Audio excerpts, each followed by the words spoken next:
Préparer et partager un repas est un des meilleurs moyens de communication et d'échange.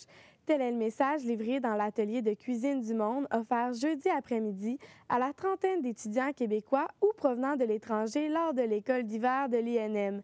Cassandre Forcé-Martin, c'est un chef professionnel qui a animé le tout. Le cuisinier du Café Cambio, Sébastien Lacotte, était dans les cuisines du collège pour faire 6 recettes venant de l'Afrique, du Maghreb, de la Chine et du Québec. L'objectif, cuisiner collectivement pour échanger sur les différentes cultures.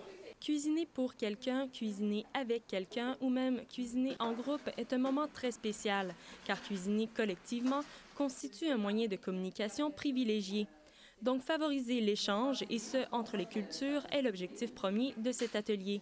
Le mentor invité est le cuisinier natif de l'île de la Réunion et qui travaille au Café Cambio, Sébastien Lacotte, est convaincu que la cuisine a un énorme impact rassembleur. La cuisine, c'est rassembleur, oui. Elle répond à deux besoins essentiels, le besoin de se nourrir et le besoin de socialiser.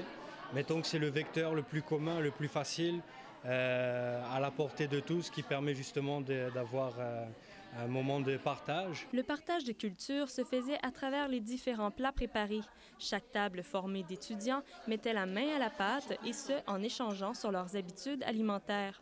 Concoctant des mets autant de la Chine que du samoussa, un plat indien, au typique pain sandwich québécois, les apprentis cuisiniers ont beaucoup appris. De faire de la cuisine, de voir comment ça peut être une méthode d'échange, bien là, ça permet de nous rendre ça très concret, comment ça peut être un outil d'intégration.